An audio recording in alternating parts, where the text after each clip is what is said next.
and welcome back to House of Influence's cocktail collection, bringing you the most delicious cocktails at the coolest venues in town.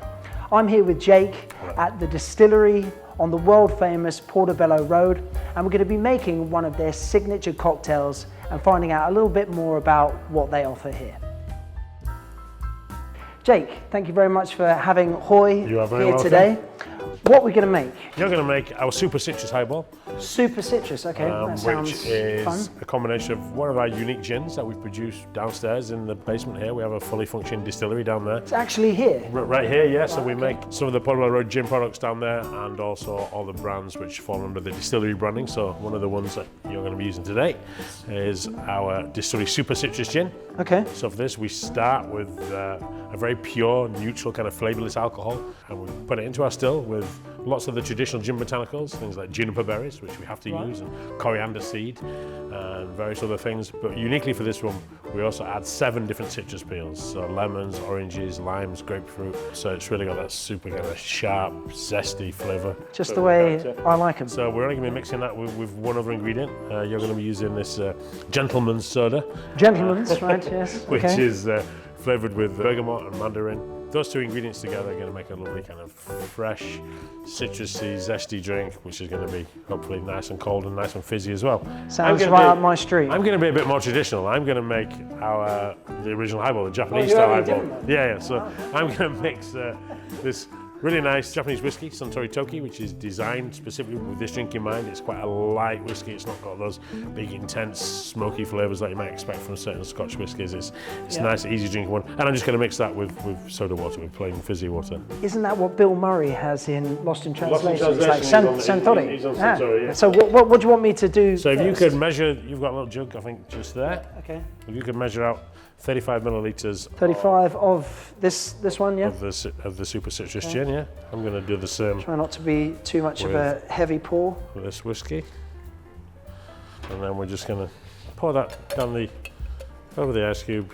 As I said, we want to keep all the bubbles in the liquid, so when we pour it, we'll pour it nice and slowly down the inside of the glass, and hopefully it won't all froth up, because when you see all that fizz and foam on top of a sparkling drink, every one of those bubbles is a bubble that's not in the liquid, so we want to try and keep as many of them in the liquid as we can.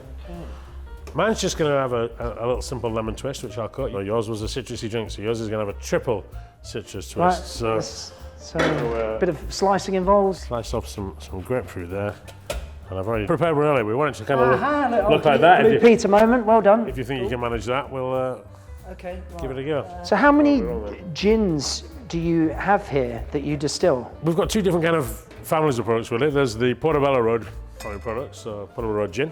Right. We have 5 different products in the family there, 4 of which are distilled down in the basement. Probably my favourite one is our celebrated butter gin, which is a really unique product, unlike anything else in the world really. For that, we basically take this gin, the regular London Dry, and we put it back into one of our tiny little 30-litre stills with a block of English butter, and we distill it another time, and it gives it a kind of creaminess. Is that your favourite one? That one's delicious, yeah, I love that one. Yeah, okay. We do lots of interesting things down there as well. We do our Old Tom, which is really a creation of what we think gin would have tasted like in England probably 250 years ago. But again, a really unique product, and that kind of almost spans the divide between gin and whiskey in terms of how it tastes. It's got a kind of bit of a malty character, so it's kind of a perfect fit for us here at the distillery, because gin and whiskey very much are our 2 kind of focuses here. Sure, okay. And then we have our distillery range, including the one that you're using there, which has got, I think, 12 products in it. So we do super dry gin, especially for using martinis. Yeah. We have a smoky gin where we use lapsang, souchong and chipotle. It's got kind of a smoky barbecue kind of character. Chipotle?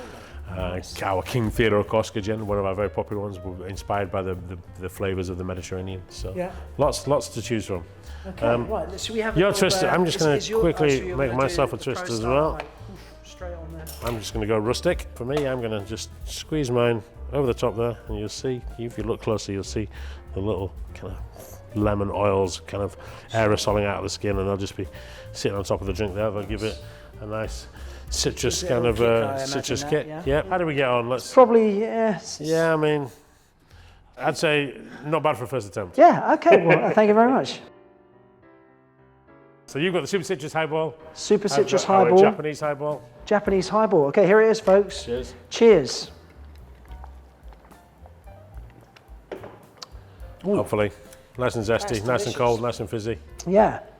Yeah, it gives you that, you can taste like that sort of citrus kick from plenty it. of citrus in there. And what I like about it is lots of cocktails kind of hide the flavour of the raw ingredients, but on these ones very much the base spirit is very much kind of to the fore, and they really exploit and amplify those flavours rather than masking them. I like it because it's so simple. Like you see people making cocktails and it puts all this stuff in it and it doesn't really add to the taste. And this is just few ingredients, bing bang. Making a drink like this is a bit harder because you've got to find those two ingredients which work perfectly well together. Whereas when you're making a cocktail, if it's a bit too sweet, you can add a bit of lemon juice, or it's a bit too sour, you can add a bit of sugar, or the other things, you can tweak it. But when it's only two ingredients, there's not much room for tweaking really. What's this one you made? So that's the Japanese highball using Japanese highball, the Suntory Toki whiskey, which is the whiskey which is responsible for driving this whole highball culture in Japan. You go over there, they're even more fiddly about it. They'll cut the block by hand in front of you, and it'll take 15 minutes to get a drink, but it'll be quite the spectacle of serving it is very much part of the culture there. Part of cocktails, like you're watching them make it, and it's interesting to see what goes into it. Jake, well, thank you very much for having us here at the Distillery. It's a fantastic bar, and I hope a lot of people come to check it out and try the super citrus cocktail here. Next time you're here, hopefully we'll get you back to do the Gin Institute session or the whiskey experience. Do something a bit more tricky. Folks, if you want to see another cocktail collection, please do check us out on Instagram at wearehoy. Jake, how can our viewers find you guys? At Distillery LDN. At Distillery LDN, there we go. And also check out our website at wearehoy.com. Cheers. Cheers.